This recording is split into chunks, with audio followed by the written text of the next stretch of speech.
So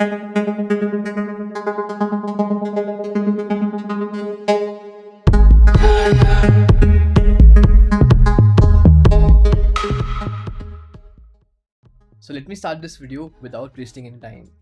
So as you know, this video is a continuation of our previous video where we had built this plugin which can actually duplicate an existing screen, and it can convert all the elements of that screen into a shimmer rectangles.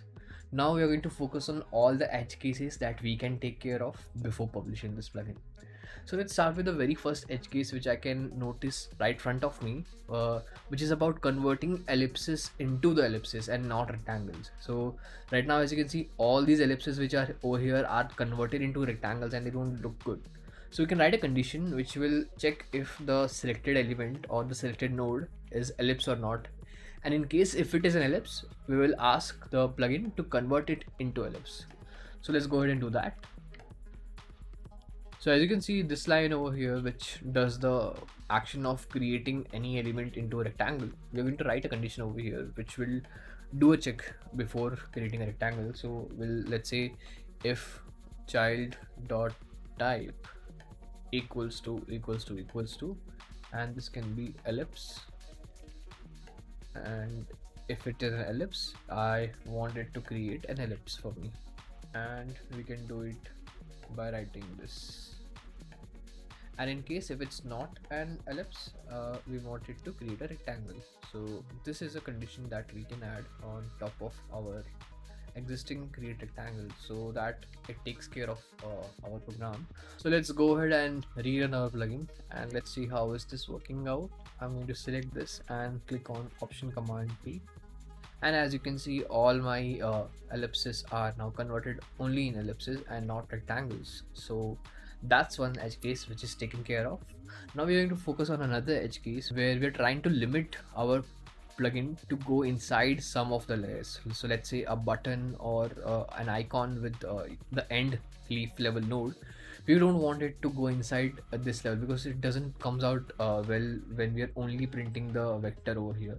So what we can do is we can come up with a logic where we can tell our plugin to stop if it comes across a node which is, let's say, locked. So what we can do is we can select this button and we can maybe mark it as locked, and we can select this icon button and mark it as locked. Now what we need to do is in our program we need to apply a condition where our plugin should always keep checking if the selected node is locked or not, and in case if it's locked, it should not go inside. We are not telling it to ignore it, we are only telling it that please don't go inside this layer, you can print it directly straight away. So let's go ahead and write that logic. Just notice over here that I have locked my button and my icon over here, which I don't want to traverse inside. So now we're going to write that logic. We're going to check if the child element is locked or not. To do that, we're going to write our code on this line of code where we're checking if it's not a frame, not a group, and not an instance. Now we should notice one thing before writing this statement. We cannot use an AND statement over here and write it like this, like child.lock equals to true. The reason behind that is that if we use child.locked with the AND statement, then it's never going to be true. Like all four of these conditions are not always going to fall together, and that is why our plugin will never be able to go inside this particular line of code. So we need to attach this with the OR condition so that we are checking either this child is not a frame, not a group, not an instance, or it is locked as true. So once one of this condition is true, that is when we want to traverse inside this. But otherwise, if the child is not locked, then we want it to traverse inside and then go and see and traverse through the child elements of that particular child. So let's go ahead and remove this and make it as OR. And what we're going to do is we're going to group three of these conditions together. How I can do this? I can add a bracket over here and a bracket before this. As you can see, this bracket starts here and ends over here. So this is going to group all my AND conditions together, and my OR condition, where I'm checking if a child is locked or not, is going to be a separate condition. And thus we are trying to avoid that case where instead of having AND for all these conditions, we're trying to have a OR situation where it might be true. for some cases. So let's go ahead and save this, and we're going to again run our plugin. I'm going to select this and I'm going to click on Option Command P. And now as you can see, all my buttons and all the icons which I had earlier marked as locked, as you can see in this layers over here, are not getting traversed. Like the inner element is not getting printed over here, and the same applies for the button as well. Like you cannot see the text and the icon, it's only printing the outer parent. So this is what we want. So we want to give a control to the user of this plugin, that they can control wherever they want this plugin to stop traversing and ignore and move ahead, so that some elements like buttons and icons can be directly ignored when we are running this as a plugin. So this was one of the edge case. Now let's talk about few of the other minor edge cases that we also have to cover for this plugin. So let's assume that you have a screen which has a background. So the screen which you see in front of you, it's not having any background element. But let's say if I were to copy and paste something like this, and if I would have a background like this on my screen, and after having a background in the screen, I try to run my plugin. Let's see what happens. Now in this case, what is happening is my plugin is trying to duplicate and create the shimmer effect for all of the elements present, right? But it doesn't looks good when it's applying it on the background as well, and I don't want it to follow for the background. So what I can do is I can either manually go and delete this, but this is not a scalable solution when we have to duplicate it for multiple screens. But otherwise, what I can also do is I can select this background over here and I can mark its visibility as hide. So now my background is there in my original screen, but I have hidden it.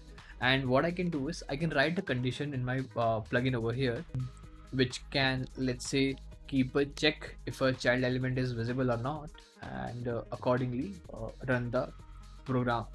So I'm going to mark it as true. This is going to help us only when the child element is visible, and that is when it's going to run the program for it. Otherwise, if the child element is marked as invisible, it might completely skip that particular child node. So now let's go ahead and run our plugin. As you can see, the rectangle background is still there, but it's marked as invisible. So what we're going to do is we're going to select our frame, and I'm going to run Option Command P. And as you can see, our plugin has completely ignored that rectangle which was getting printed earlier. We can see the difference by deleting this and again making this visible. When I make this visible and I run this plugin, now is when it's going to again duplicate this rectangle. But as we don't want it, we can simply go here and make it invisible. And once after that, we can delete this and again rerun the plugin. And as you can see, our plugin is completely ignoring that background.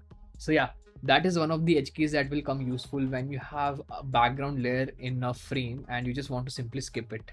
So that's one of the edge case.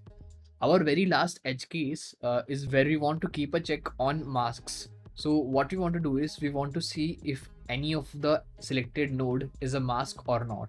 And in case if it is a mask, we are going to simply skip it, because masks are something that are used to get an effect of masking something, and they might not be something that you want to duplicate again and show them in a loading state. So we can simply go ahead and write a condition where we can skip all the masks which are there on the screen. So what we can do is we can go to the same condition over here and we can write if child dot s mask is equals to false. So only when the mask is false, only when the child is not having the mask, that is when we're going to run it.